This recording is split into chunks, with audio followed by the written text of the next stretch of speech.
The game we were all waiting for all season. It took 5 weeks, but we finally got to see Jets at Broncos. This one had been hyped up since the offseason, and we finally got to see it. No Aaron Rodgers as you would have hoped, but it didn't matter. Zach Wilson still led the Jets to a 31-21 win. It was awesome. Nathaniel Hackett and the Jets got their revenge on Sean Payton. All offseason, there was drama between Sean Payton and the Jets. Remember, Sean Payton replaced Nathaniel Hackett in Denver and caused quite a stir this offseason. So Nathaniel Hackett was the Broncos head coach last season, and it was pretty ugly. He had really bad clock management to the point where he literally hired an assistant to help him. He ended up getting fired at just 4-11 after a 51-14 blowout loss to the Rams on Christmas. Yeah, Merry Christmas. Merry Christmas, you filthy animal. It was a terrible head coaching tenure, complete disaster from start to finish, and Hackett was then hired to be the Jets offensive coordinator. Now, it wasn't very hard to figure out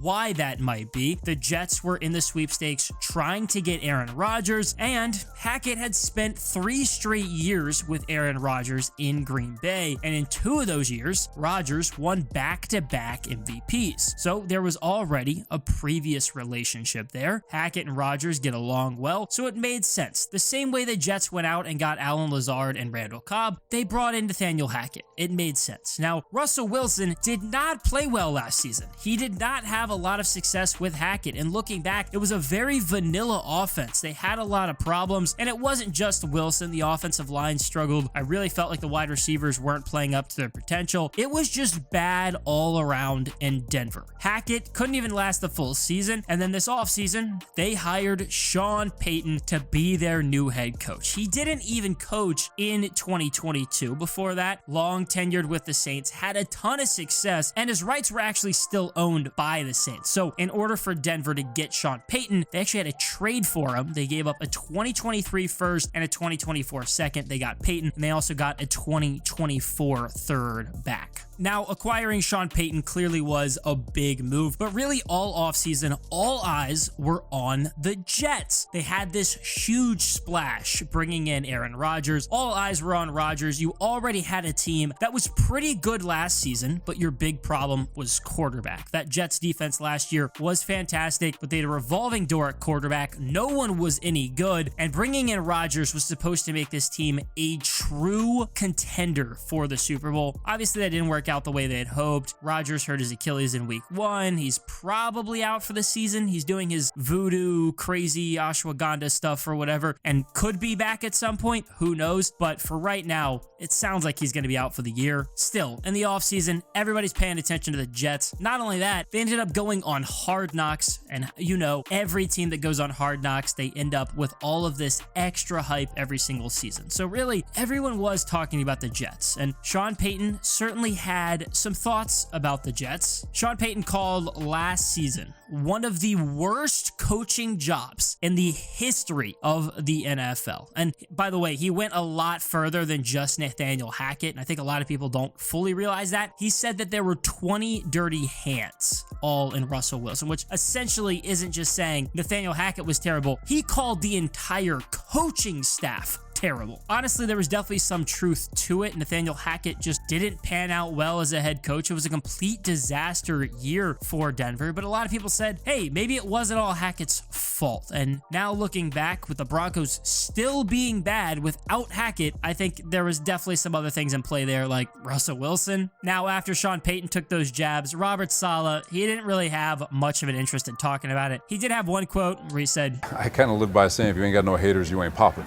So hate away. Which was a big quote there in Hard Knocks, which, by the way, hard quote, love it to death. Didn't say too much about the situation, though. Aaron Rodgers, on the other hand, well, he is never quiet. Rodgers said that Sean Payton needs to keep his coaches' names out of his mouth, and said that it was sad seeing somebody that had accomplished so much in the league to take somebody else down just to set themselves up for an easy fall if things didn't go well. And as we know now, well, things aren't going very well in Denver.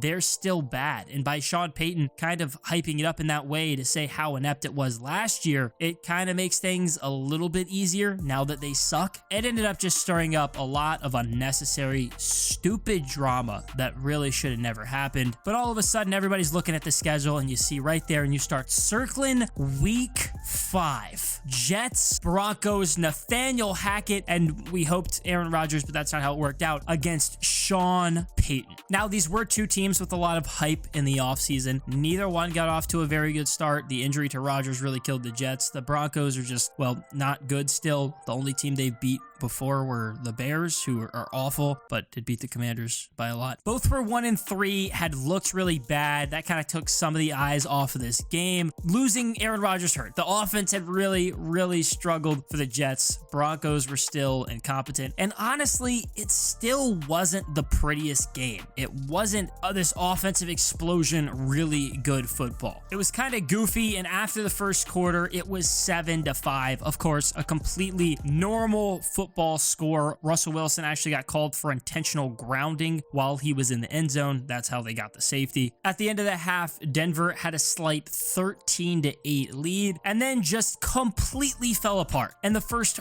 5 drives after halftime, the Broncos went 3 and out 4 times, and on the other drive, they fumbled. Still, it was a close game. They scored with less than 5 minutes left, and they were only down by 3. Denver got the ball back. They were trying to drive down the field late, and then Russell Wilson was strip sacked by Quincy Williams. Bryce Hall scooped it up, and he took it back 39 yards for a touchdown to ice the game. I have to give just a quick anecdote here on Bryce Hall. This is a guy that was gonna be a first-round pick coming out of the University of Virginia, ends up getting hurt, tanks his draft stock. He's a guy I rooted for very hard in college. He was a very good player in college. So I was super excited to see him be able to ice the game like that. Love Bryce Hall, rooting the best for him, and man, if he can be what he was once projected to be, they're going to be insane because, you already have Sauce Gardner. That team is stacked in the defensive backs. But more than anything, it felt so good to watch Nathaniel Hackett have his team win that game. Of course, he's the offense coordinator. He's not the head coach, but for him to have that vindicating win,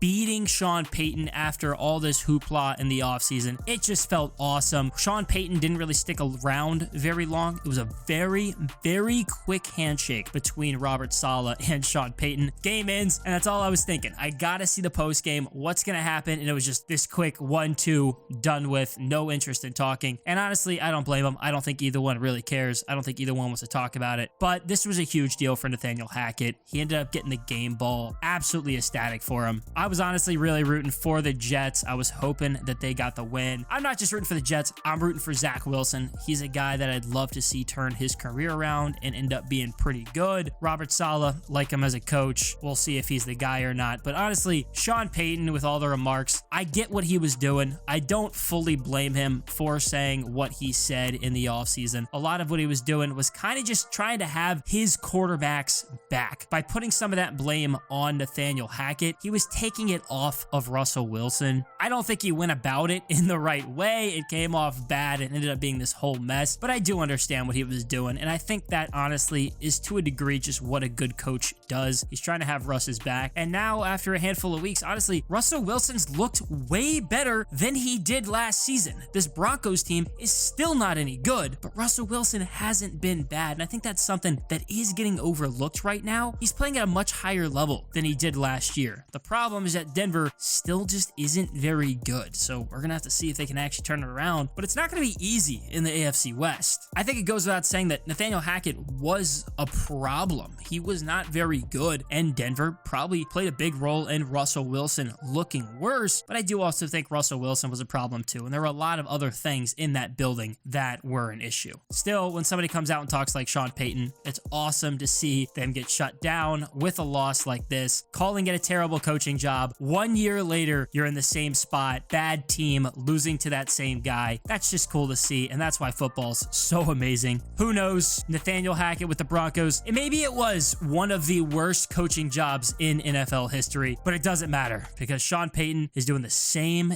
damn thing 1 year later.